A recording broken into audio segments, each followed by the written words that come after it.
Ever feel like you're just spinning a million plates trying to like keep everyone happy and you're running on fumes? Yeah. That's kind of like every day for me. It's this constant struggle, right? Like I want to do it all and be there for everyone. But here's the thing. Even Jesus set boundaries, Mm. which is kind of what we're diving into today. How Jesus navigated all those demands and still stayed true to what mattered, his purpose. And he did it all while being like the most compassionate person ever. Right. Oh, and get this. Our source material is a collection of 10 scriptures. Nice. Yeah. It's so easy to picture like these huge figures in history. Jesus included just kind of floating through life, on a cloud of miracles. Yeah. Totally immune to all the daily pressures that we face. Yeah. But when we really dig into these examples in the scriptures, a different picture kind of emerges. One that's actually like surprisingly relevant to our own lives. Okay, so first up, the Canaanite woman. Okay. Remember her? She's like begging Jesus to heal her daughter. Right. Now, we could totally get lost in the miracle itself. Yeah. But there's this deeper lesson here about focus. Okay. So Jesus, despite his like infinite compassion, makes it clear that he's got this primary mission. Right. And she doesn't initially fit into that scope. He was sent to the Israelites first. Exactly. This isn't about like turning away people who need help. It's about recognizing that even Jesus had a lane. He had limited time and energy, just like us. It's true. So think about your own life. What's your mission field? What are your values and goals that you're absolutely committed to? Yes. Those are the things you can't compromise on.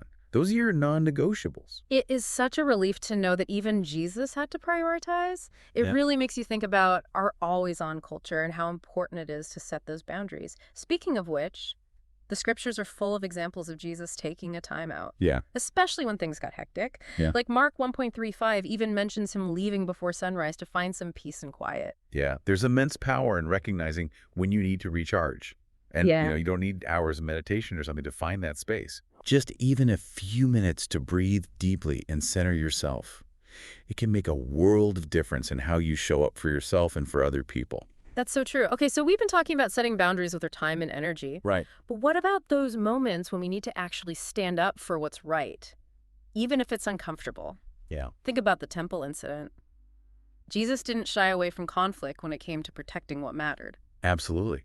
And let's not forget the story of the rich young man. Oh, yeah. Jesus is honest with him about the cost of discipleship. And not to be harsh or judgmental, but to set these realistic expectations. Right. He's saying, look, following me is a huge deal and it requires something of you. It's like that saying no is a complete sentence. Yeah. Like Jesus demonstrates that setting boundaries isn't about being mean. It's about being truthful and honoring your values. I like that. This next one really hit me. Out of the overflow of the heart, the mouth speaks. Matthew 12.34. Oh, that's a big one. It's huge. It's not just about what we say, but where those words and actions come from. Right. Jesus is telling us to be mindful of what we're letting into our hearts and our minds. So true. What are you reading? What are you watching? Who are you spending time with? These things, they influence us, whether we realize it or not. So true. Especially in this world of like constant information overload. Right. It's a good reminder to be selective about what we expose ourselves to. Yeah. Okay, one last example that I absolutely love. Jesus washing the disciples' feet. Yeah. He's about to perform this act of service, right? Right. But when Peter hesitates, Jesus respects that. That's such a good point.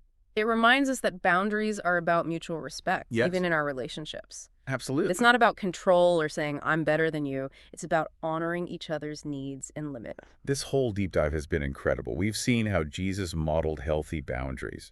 And not as a way to be distant, but to be more effective and true to himself. Absolutely. And my hope is that this encourages you listening to think about where you might need to set better boundaries in your own life. Yes. What would it look like for you to say no with love?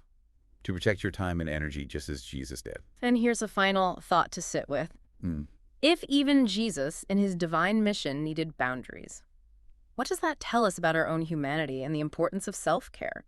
Maybe it's not about cramming more in, Right. but about being intentional, doing what matters most in line with our values, just like Jesus. That's good. Right. I like that.